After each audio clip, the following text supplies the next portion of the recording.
आप देख रहे हैं Deccan news. Deccan news report. Chennai में बाढ़ जैसे हालात, चक्रवात मिचोंग ने तमिलनाडु और आंध्र प्रदेश में तबाही मचाई। चक्रवात मिचोंग ने आंध्र प्रदेश में दस्तक दी, चेन्नई में 8 लोगों की मौत। चक्रवात मिचोंग चेतावनी।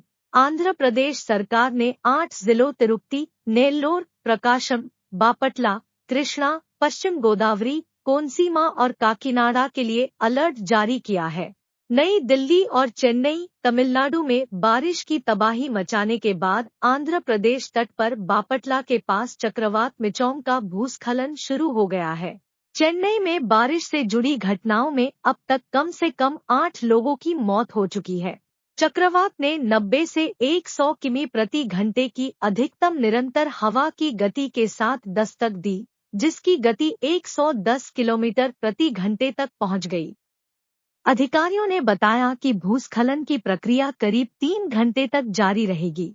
आंध्र प्रदेश सरकार ने 8 जिलों तिरुपति, नेल्लोर, प्रकाशम, बापटला, कृष्णा, पश्चिम गोदावरी, कोनसीमा और काकीनाडा के लिए अलर्ट जारी किया है। पुडुचेरी में तटीय इलाकों में धारा 144 लागू कर दी गई है और शाम 6 बजे तक वहां आवाजाही पर रोक लगा दी गई है।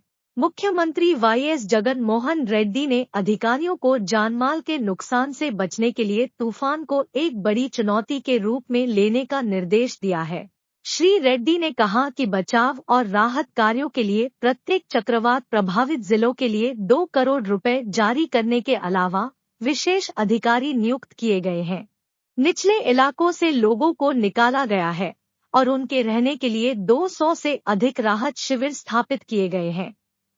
केंद्रीय गृह मंत्री अमित शाह ने सोमवार को तमिलनाडु, आंध्र प्रदेश और पुडुचेरी के मुख्यमंत्रियों से बात की और उन्हें केंद्र से सभी आवश्यक मदद का आश्वासन दिया। मंत्री ने कहा कि राष्ट्रीय आपदा प्रतिक्रिया बल के कर्मियों की पर्याप्त तैनाती पहले ही की जा चुकी है और अतिरिक्त टीमें आगे की सहायता के लिए तैयार है। भारत मौसम विज्ञान विभाग के महानिदेशक मृत्युंजय महापात्र ने चेतावनी दी कि तटीय आंध्र प्रदेश के शहरों और कस्बों में अत्यधिक भारी और यहां तक कि असाधारण रूप से भारी 30 से 40 सेंटीमीटर वर्षा होगी। भीषण चक्रवाती तूफान से छोटे और मध्यम पेड़ों के उखड़ने, झोपड़ियों और मिट्टी के घरों को बड़े पैमाने पर नुकसान होने और टेलीफोन और बिजली के खंभों को आंशिक नुकसान होने की संभावना है। चेन्नई में बारिश रुक गई है, लेकिन शहर के अधिकांश हिस्से जलमग्न है और निचले इलाकों में भारी बाढ़ आ गई है। मौसम कार्यालय ने कहा कि तमिलनाडु और पुडुचेरी में आज अधिकांश स्थानों पर हल्की से मध्यम बारिश होने की उम्मीद है। रनवे पर बारिश का पानी घुसने के कारण कल विमानों को रोके जाने के बाद आज सुबह चेन्नई हवाई अड्डे पर परिचालन फिर से शुरू हो गया। अधिकारियों ने कहा कि हवाई अड्डे पर फंसे यात्रियों को निकालने के लिए हवाई अड्डा प्रस्थान को प्राथमिकता देगा। ओडिशा सरकार ने भी एहतियात के तौर पर दक्षिणी जिलों में बचाव दल तैनात किए हैं।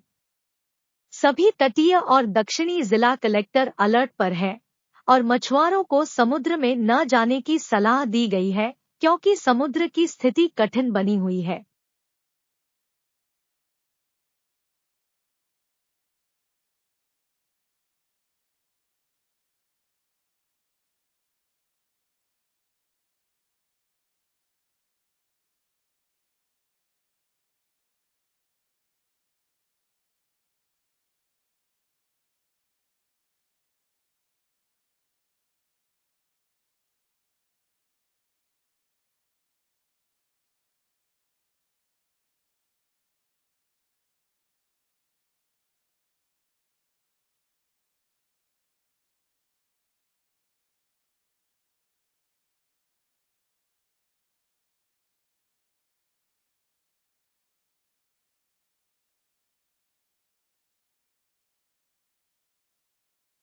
चक्रवाती तूफान के आज राज्य के दक्षिणी तट पर नेल्लोर और मछलीपट्टनम के बीच बापटला के करीब पहुंचने की संभावना है।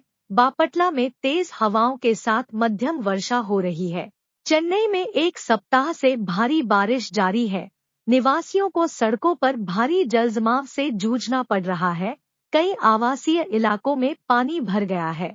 आईएमडी ने चक्रवात मिचोंग के संभावित भूस्खलन के कारण होने वाली अत्यधिक वर्षा को देखते हुए तमिलनाडु और पुडुचेरी में रेड अलर्ट जारी किया था। पूर्वानुमान के मुताबिक इस सप्ताह के अंत तक विभिन्न राज्यों में बारिश कम हो जाएगी। दिसंबर के 8 से 10 के बाद आसमान में बादल छाए रहेंगे और उमस बनी रहेगी। सिर्फ आंध्र प्रदेश और तमिलनाडु ही नहीं, बल्कि चक्रवात का तेलंगाना पर भी बड़ा असर होगा। राज्य के कई हिस्सों में भारी बारिश की चेतावनी जारी की गई है। भारत मौसम विज्ञान विभाग का कहना है, दक्षिणी आंध्र प्रदेश और निकटवर्ती उत्तरी तमिलनाडु तटों के पास पश्चिम मध्य बंगाल की खाड़ी के ऊपर गंभीर चक्रवाती तूफान मिचोंग पिछले 06 घंटों के दौरान 07 किमी प्रति घंटे की गति के साथ उत्तरोत्तर पश्चिम की ओर बढ़ा और 5 दिसंबर 2023 को 0230 बजे IST पर केंद्रित था। नेल्लोर से लगभग 20 किलोमीटर उत्तरोत्तर पूर्व में, चेन्नई से 170 किलोमीटर उत्तर में, बापटला से 150 किलोमीटर दक्षिण में और मछलीपट्टनम से 210 किलोमीटर दक्षिण पश्चिम में। चूंकि सिस्टम लगभग तट के करीब उत्तर की ओर बढ़ रहा है, दीवार बादल क्षेत्र के कुछ हिस्से ऊपर स्थित है। भूमि लगभग उत्तर की ओर समानांतर और दक्षिण आंध्र प्रदेश तट के करीब बढ़ने की संभावना है और 5 दिसंबर की सुबह के दौरान एक गंभीर चक्रवाती तूफान के रूप में नेल्लोर और मछलीपट्टनम के बीच बापटला के करीब दक्षिण आंध्र प्रदेश तट को पार कर जाएगा।